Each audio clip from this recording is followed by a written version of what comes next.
सुहास नावातच एक सुंदर अर्थ दडलेला आहे. सु म्हणजे सुंदर आणि हास म्हणजे हास्य. जो स्वतः हसतो, इतरांना हसवतो, ज्याच्या उपस्थितीने वातावरण प्रसन्न होते, तो म्हणजे सुहास. आणि खरंच हे नाव जसे आहे तसेच त्यांचे व्यक्तिमत्वही आहे. नेहमी हसतमुख, शांत आणि सकारात्मक ऊर्जा देणारे.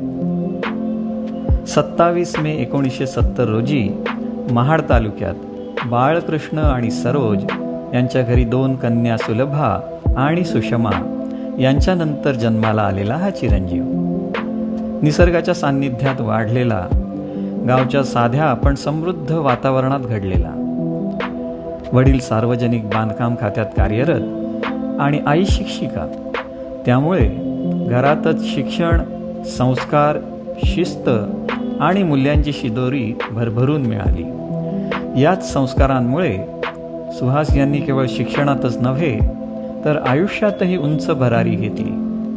भारतीय विद्यापीठातून केमिकल इंजिनिअरिंगची पदवी घेत त्यांनी आपल्या स्वप्नांना आकार दिला. इंजिनिअरिंगचं शिक्षण पूर्ण केलं, पण निसर्गावरचं प्रेम मात्र कधीच कमी झालं नाही. आजही वाडा येथील फार्म हाऊसमध्ये शेती करत, मातीशी नातं जपत ते आपल्या आवडीला वेळ देतात. हीच त्यांची खरी ओळख, जमिनीवर पाय ठेवून आकाशाला गवसणी घालणारी. सुहास हे एक अतिशय कुटुंबवत्सल माणूस आहेत. बहिणींसाठी नेहमी खंबीर उभा राहणारा भाऊ, एक सच्चा मित्र. आज वर्षानुवर्ष उलटून गेली तरी बाळा, बापू, धनू यांच्या आठवणीतला तोच जिवलग मित्र सुहास. आणि गरजूंना मदतीचा हात देणं हा तर जणू त्यांचा स्वभाव धर्मच.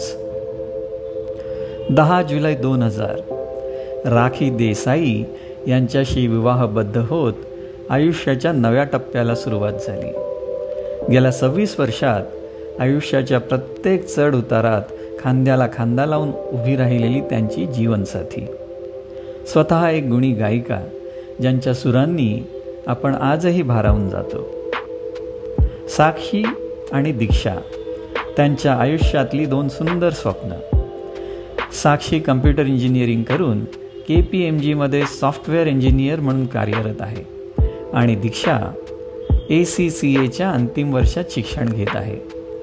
वडिलांसारख्याच बुद्धिमान, कर्तृत्ववान आणि संस्कारी मुली. 2008 साली सुहास यांनी पेट्रोफॅकमध्ये प्रवेश केला. कष्ट, प्रामाणिकपणा, परिपूर्णतेचा ध्यास यांच्या जोरावर ते प्रोसेस डिपार्टमेंटचे हेड झाले. सुहास हे एक केवळ अधिकारी नव्हे तर एक मार्गदर्शक आणि एक प्रेरणा आहेत. एकसंध टीम म्हणजे काय, मजबूत टीम कशी घडवायची हे त्यांनी कृतीतून शिकवलं. त्यांच्या नेतृत्वात काम करणं म्हणजे एक शिकण्याची संधी. शांतपणे, संयमाने आणि अचूकतेने निर्णय घेणं ही त्यांची खासियत. निसर्गाचा एक अलिखित नियम आहे, नथिंग इज परमनंट. काहीच कायम नसतं. तरी मन मात्र आज म्हणतंय, अभी ना जाओ छोड कर, ये दिल अभी भरा नाही. आणि त्यांचा जिवलग मित्र संकेत यांच्याही भावना कदाचित आज याच असतील. सुहास सर आपल्या हसऱ्या चेहऱ्याने, शांत स्वभावाने आणि माणुसकीच्या नात्याने आपण प्रत्येकाच्या मनात एक खास जागा निर्माण केली आहे. निवृत्ती हा शेवट नसतो, ती एक नव्या प्रवासाची सुरुवात असते. आपल्या पुढील आयुष्यासाठी हार्दिक शुभेच्छा. देव आपल्याला आणि आपल्या प्रियजनांना उत्तम आरोग्य, आनंद आणि दीर्घायुष्य देवो. आपण जिथे जाल तिथे आपले सुहास्य कायम फुलत राहो.